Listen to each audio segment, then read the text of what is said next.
وبما أني قادري أقول أدرك عبدك جيلاني أدرك عبدك جيلاني.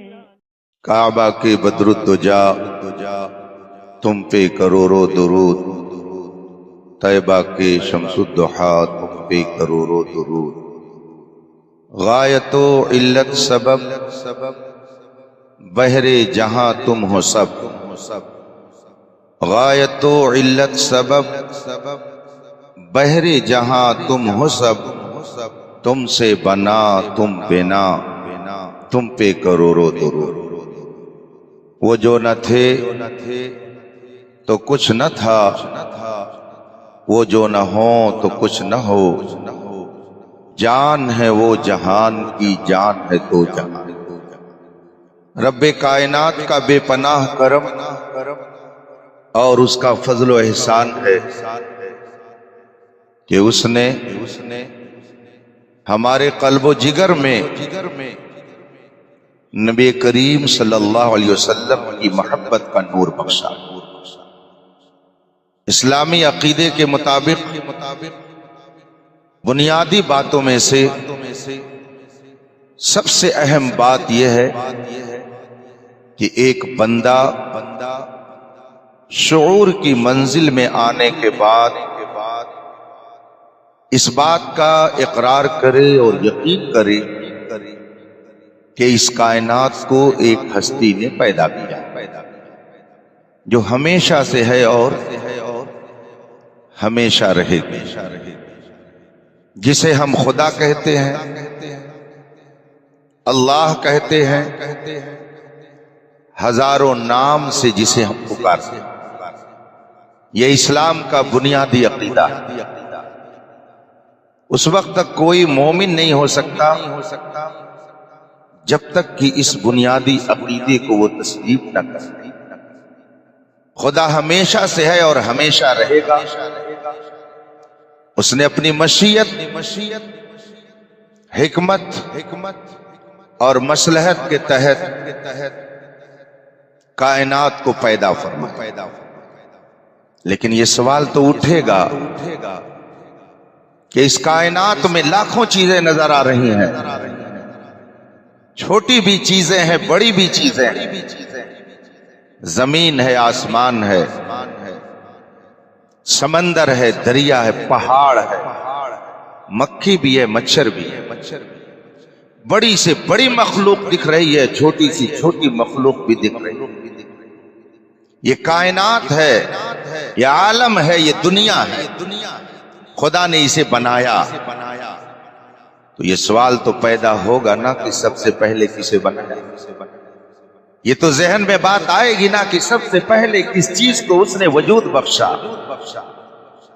دنیا کا کوئی سائنسداں اس کا تسلی بخش جواب نہیں دے سکتا.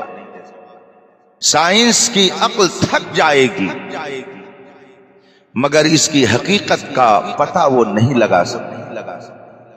اس کا جواب کائنات میں وہی دے گا جو خدا کا اسپیشل بندہ ہو. دنیا کب سے بنی، کب وجود میں آئی، کب ختم ہو جائے گی، اس کا جواب صرف نبی دے سکتا ہے. عقل انسانی اس کا جواب دینے سے عاجز ہے. انسان اپنی عقل کے بلبوتے اس مسئلے کو حل نہیں کر سکتا. وہ فضاؤں میں اڑے، آسمانوں میں دوڑے، چاند پر اپنا قبضہ جما لے، یہ تو ہو سکتا ہے، لیکن حقیقت تک رسائی بغیر دامن مصطفیٰ کو تھامے ہوئے نہیں حاصل ہو سکتی. اللہ تعالیٰ نے اس کائنات کو پیدا کیا مگر پہلے اللہ تبارک و تعالی نے خلق میں کسے وجود بخشا. اس کائنات میں وہ پہلی کون سی شے ہے جسے اللہ تبارک و تعالی نے عدم سے وجود کی منزل میں لا کے کھڑا کیا. یہ احسان ہے صحابہ کا، اس مقدس جماعت کا ہم پر، پوری کائنات پر احسان ہے اگر صحابہ نے رسول پاک سے یہ سوال نہ کیا ہوتا تو اس پردے کو ہٹانے والی کون سی ذات تھی جو حقیقت کو قوم کے سامنے رکھتی؟ یہ حضرت جابر کا احسان ہے، جنہوں نے رسول پاک کی بارگاہ میں یہ سوال رکھا، یا رسول اللہ، کائنات میں اللہ تعالیٰ نے سب سے پہلے کس چیز کو پیدا کیا؟ یہ سوال ایک صحابی نے کیا تھا۔ اسی لیے عید میلاد مصطفیٰ کے ساتھ اگر عظمت صحابہ نہ ہو تو حقیقت میں مصطفیٰ کو ماننے کا دعویٰ جھوٹا ہوگا۔ وہ دعویٰ جھوٹا ہوگا جس میں صحابہ کی محبت نہ ہو اور میلاد مصطفیٰ کی محفل سجائی جائے۔ اس لیے کہ میلاد مصطفیٰ کی ساری برکتیں جو ہم تک پہنچ رہی ہیں یہ مقدس صحابہ ہی کی برکت، یہ صحابہ ہی نے بتایا کہ رسول پاک سے جب پوچھا گیا تو آپ نے یہ فرمایا۔ رسول پاک صلی اللہ علیہ وسلم کی ہزار جہتیں، ہزار حیثیتیں ہیں، میں اختصار کے ساتھ تین پہلو پر گفتگو کر کے آپ سے رخصت ہو جاؤں گا۔ ایک ہے خلقت، ایک ہے ولادت، اور ایک ہے بعثت۔ کسی چیز کی خلقت الگ چیز ہے، ولادت الگ چیز ہے، اور بعثت الگ چیز ہے۔ رسول پاک صلی اللہ علیہ وسلم کے اندر یہ تینوں حیثیتیں دیکھی جا سکتی ہیں۔ ایک ہے رسول پاک کی خلقت، ایک ہے رسول پاک کی ولادت، اور ایک ہے رسول پاک کی بعثت۔ خلقت کا مطلب یہ ہوا جب کچھ نہیں تھا، کان اللہ لم یکن معہ شیء، خدا تھا اور کچھ نہیں تھا، تو اس نے سب سے پہلے کس چیز کو تخلیق بخشی، کس چیز کو اس نے پہلے وجود بخشا؟ کون سی شے ہے جسے اس نے عدم سے وجود میں لا کے کھڑا کیا؟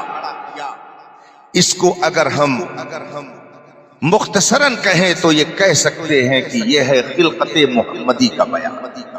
عدم سے وجود میں لانا، جب کچھ نہیں تھا تب اس نے وجود بخشا، یہ خلقت ہے۔ اس کو خلق سے تعبیر کیا جاتا ہے۔ اور آمنہ کی گود میں حضرت عبداللہ کے نطفے سے عبد المطلب کا پوتا بن کر مکہ مکرمہ میں مشہور روایت کے مطابق 12 ربیع الاول اور متفق علیہ روایت کے مطابق دوشنبہ کے دن صبح صادق کو جو پیدا ہوا اسے ولادت محمدی کہا۔ تو ایک ہے بعثت محمدی، ایک ہے ولادت محمدی، ایک ہے خلقت محمدی۔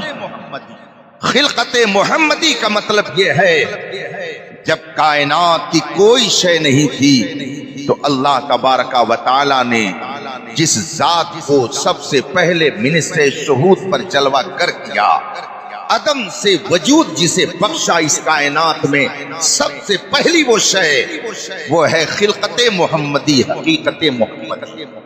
اور حضرت آمنہ کے گھر جو پیدائش کی یہ ہے ولادت محمدی۔ اور 40 سال کے بعد آپ نے اپنی نبوت کا اعلان فرمایا، یہ ہے بعثت محمدی۔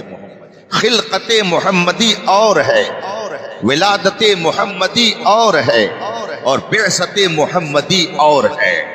تینوں کی ایسی شان ہے کہ حضرت سیدنا شیخ عبدالحق محدث دہلوی رضی اللہ تعالی عنہ ارشاد فرماتے ہیں قرآن کریم کی آیت کریمہ، قل لو کان البحر مدادا لکلمات ربی لنفد البحر قبل ان تنفد کلمات ربی ولو جئنا بمثلہ مددا۔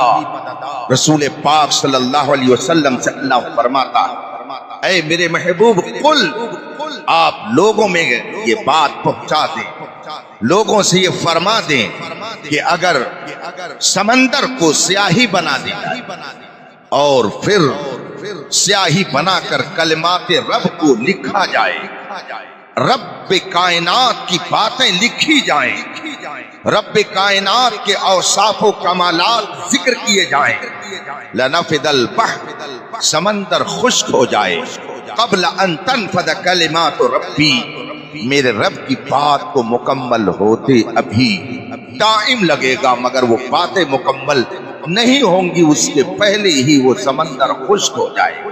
اور پھر جو سمندر جسے روشنائی میں تبدیل کیا گیا اسی طرح سے اور سمندر بن جائیں، اور پھر ان سمندروں کو بھی روشنائی بنا دی جائے، اور اس سے پھر کلمات رب لکھے جائیں تو وہ بھی خشک ہو جائیں، مگر کلمات رب کا احاطہ نہیں کیا جا سکتا ہے۔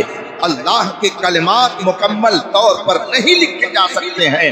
حضرت شیخ فرماتے ہیں وہ کلمات رب ہیں کیا کہ لکھے جائیں مگر سمندر خشک ہو جائے اور وہ باتیں پوری نہ ہوں، وہ میرے مصطفیٰ کی حمد و ثنا ہے، رسول پاک کا ذکر جمیل ہے، رسول پاک کے کمالات ہیں، رسول پاک کی صفات ہیں، رسول پاک کی تعریف ہے کہ اگر 7 سمندر کو روشنائی بنا دیا جائے اور رسول پاک کی تعریف لکھی جائے تو سمندر خشک ہو جائیں گے، مگر رسول پاک کی تعریف مکمل نہیں ہو سکتی ہے۔ تبھی تو امام احمد رضا نے کہا یا رسول اللہ تیرے تو بس عیب تناہی سے ہے بری، حیران میرے شاہ میں کیا کیا تجھے۔